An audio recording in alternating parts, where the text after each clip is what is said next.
Hey everybody, it's Britt here with FaithfuLee Yours, and I just wanted to do a quick video here on kitting down my latest completed project and showing you how I like to organize my leftover drills for storage. So I just finished the Happy Jacks Glitter Moon by Diamond Art Club. There will be a full post review video of that coming soon. And then this video, I just wanted to, just show you how I kit down and what I use to hold onto my drills. So the first thing that I did, and I did this off of camera, is I took out all of my drills from the storage container that they are held in when I'm working the kit, and I put them all in DMC order. So lowest DMC number 300 here, highest DMC number 3864 here at the bottom. And these are the containers that I use. They're just the little Tic Tac containers. I like that they are individual. I like that I can pull out as many or as few as I want at one single time. There is a set of these that are twice as deep, and I do think that I'm going to go ahead and get those instead, because that is my one criticism of using these containers, is that they just don't hold very much.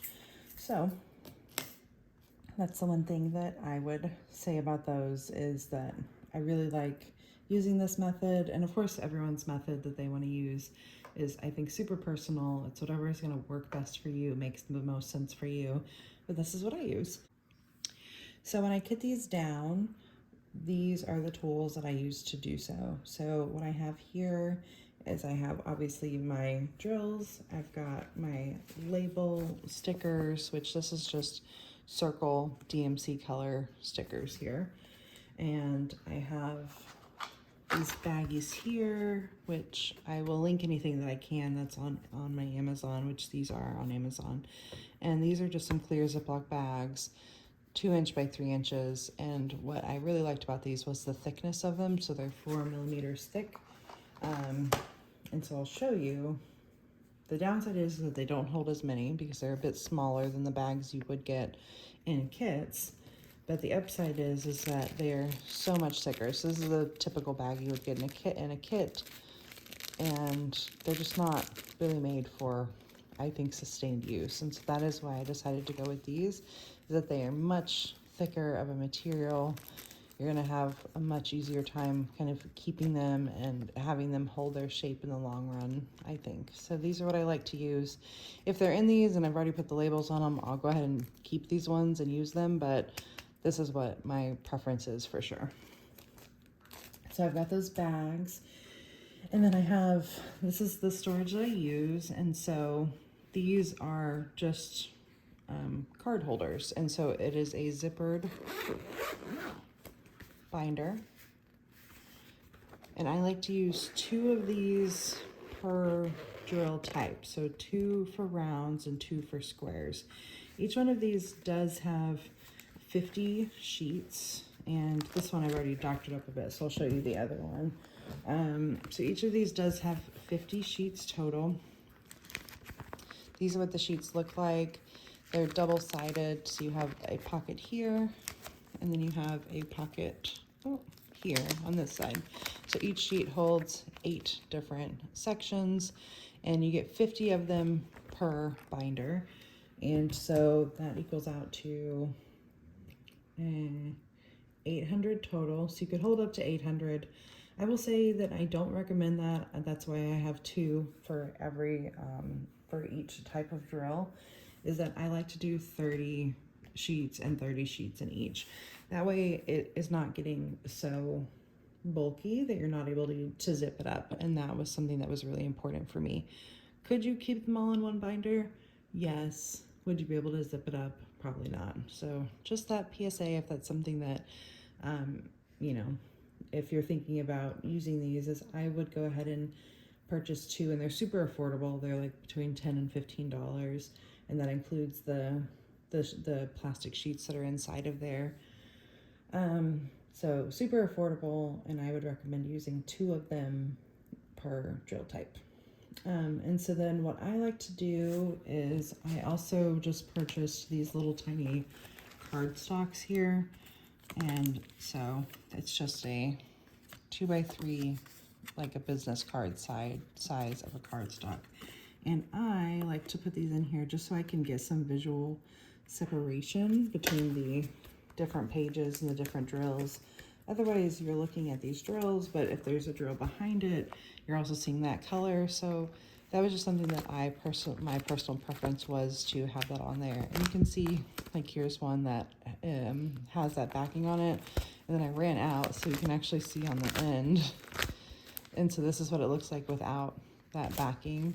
And so I definitely prefer that, because then you've got, like, these are on the next page. This is on the back of that page. So I think that visually it just makes for a much cleaner experience when you're going back to look for your drills in the future. All right, so the first thing that I will do is I will take one of my bags here, and I'm going to find the corresponding sticker label. So this is 300, which if you're using Diamond Art Club, that's going to be your number here. Most of the time your DMC codes are going to be just directly on the label that you got with your kit, or on the legend if you didn't get a label. So I'm going to find 300. I'm going to take that sticker off of here. Then I'm going to put it on the bag here. I do recommend that you put them on the bags themselves versus on the actual front of the card holder, so that way you can rearrange if you decide later that you don't want them, you know, in number order, but you want them grouped by color, or if you had a bunch of one extra color that you wanted to be all together, that sort of thing. You have that ability to change these up a lot easier than if you had them actually directly stuck onto the plastic exterior itself. So then once you have your bag labeled, then you want to transfer your drills from your storage container while you're working the kit into this bag to keep for safekeeping. And the way that I like to do it is I like to put them on one of these smaller trays here, and I do try to just kind of go through and just make sure that there's no like obvious ones that I'm not going to use. So if there were any that were like clearly deformed, or that had, you know, that were much smaller or much bigger than the other ones, I would go ahead and take them out now. I'm not doing like a huge deep dive into them. I'm just doing a quick review of what's in here to see if there's anything I don't like, which these overall, they look fine. So then from here, I'm going to open up this bag, and I'm going to transfer my drills from my tray that I just put them in to look at them into the baggie. And that's why I do recommend using a smaller tray that has a smaller spout, because you are putting them into a smaller container here. And then I just close that up, and then I will find where I want to keep it. So you can, I mean, if you wanted to, you can just start from the beginning. I already have them like in DMC order, and the blanks are ones that I just didn't have DMCs for already. So we've got 165. Then I'm just gonna find where this is supposed to go. And this is the part I will say, if you do it this way, this is a little bit tedious, because you do have to kind of like figure out and count how many are in between. In the beginning, it was like doing this first round it took a lot of time and a lot of concentration. But I think that as you get this more filled out, you're going to have obvious gaps of areas where you don't have, you know, drills. And so that's where that drill would go. But so I'm just going to count these through really quickly and see. So I was 65. 1.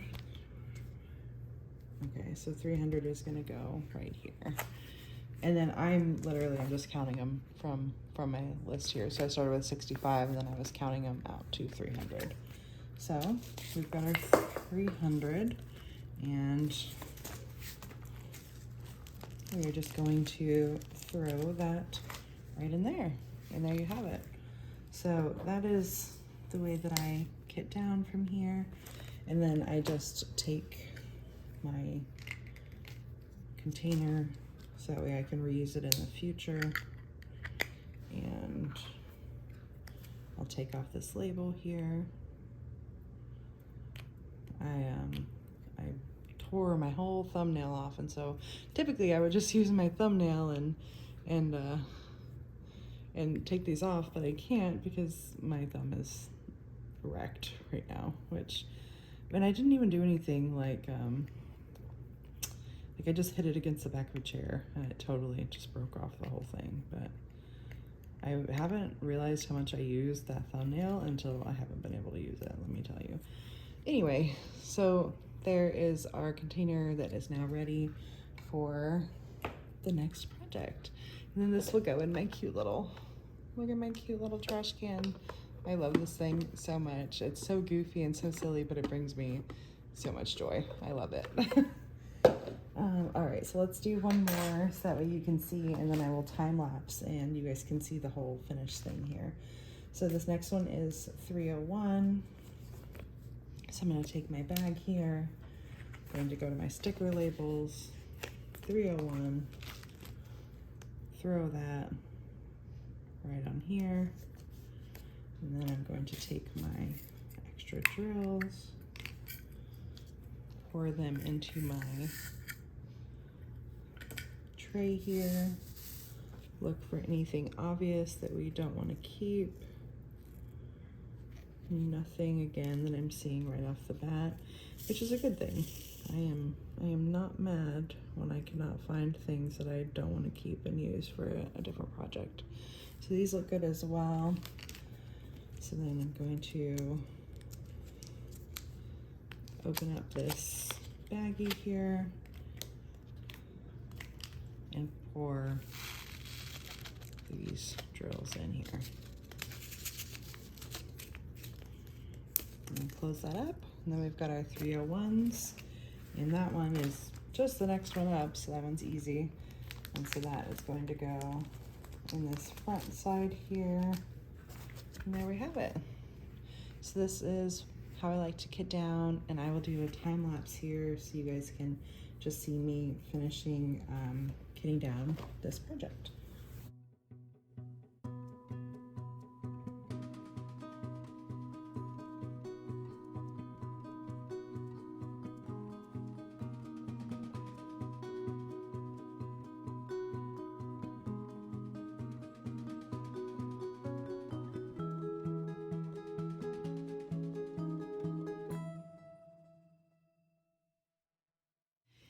And we are back.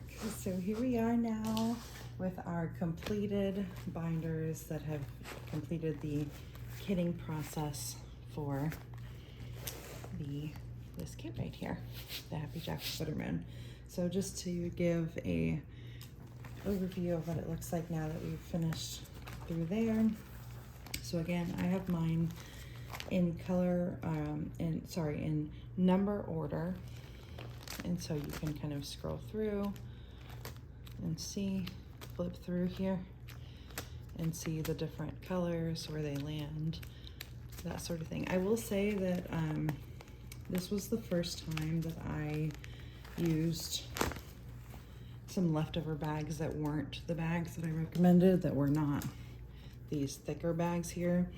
And if you want to use this method, I would 100% recommend that you spend, I think they're $5 for 100 of these, that you spend the $5 to get these bags.